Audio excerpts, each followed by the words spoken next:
Hey Sequoia, it's Brad and Doodle out here on the MSR deck.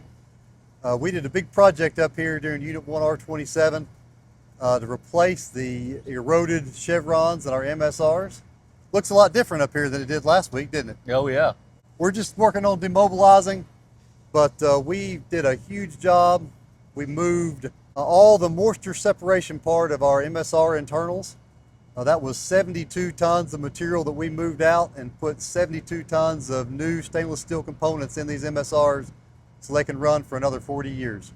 Hey Brad, so let's let everybody know what an MSR actually does, what it is.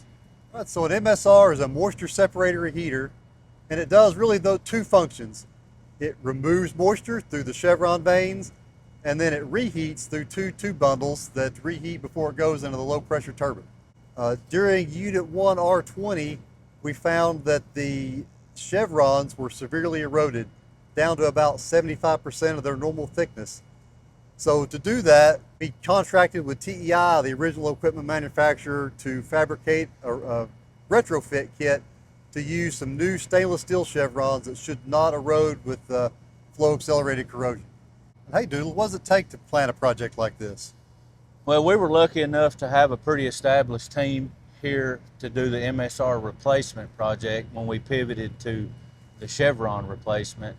So we took some of that same structure, we downsized and really went through the lessons learned from the Unit 2 chevron replacement project. There was hundreds of pictures, over 100 lessons learned. We incorporated that in and found that it was really just the flow of the project would make a huge difference with logistics and keeping people safe and not having a certain amount of people doing too much. And we incorporated that while the TVA team supported us with everything we needed on material and people and really everything. It was an all hands on deck.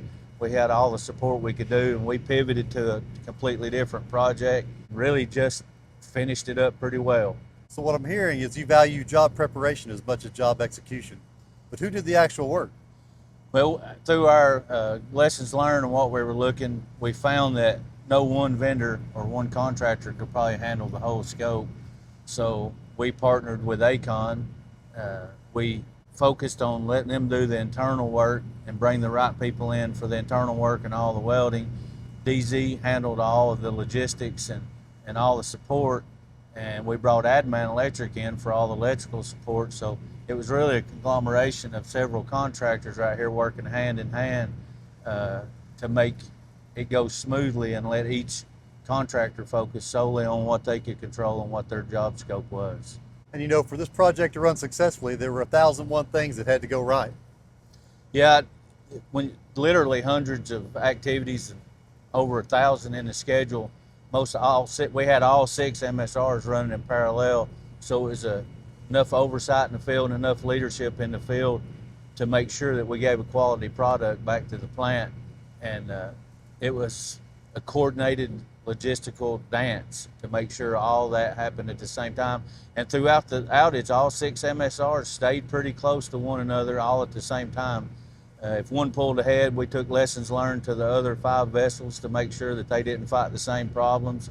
It was just it was a well orchestrated teamwork project from TVA through all the subcontractors and DZ. I'm proud to be a part of it. And that sounds like a ton of work. How did we manage to do that safely?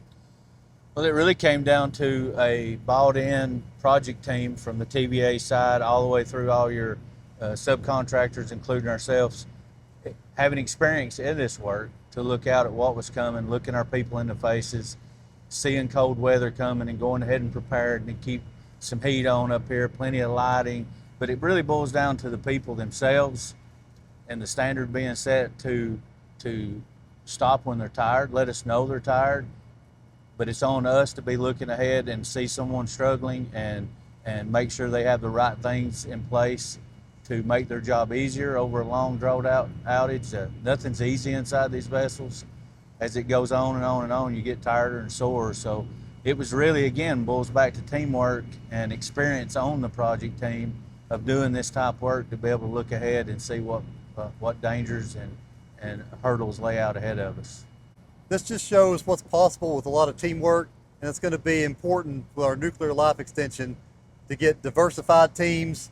We brought in people from all the different sites to give us a good, reliable product that's going to be able to last the next 40 years operation of our nuclear fleet. Bottom line, we're proud of the product, proud of the project, proud of the team I worked with. Have a safe shift, Sequoia.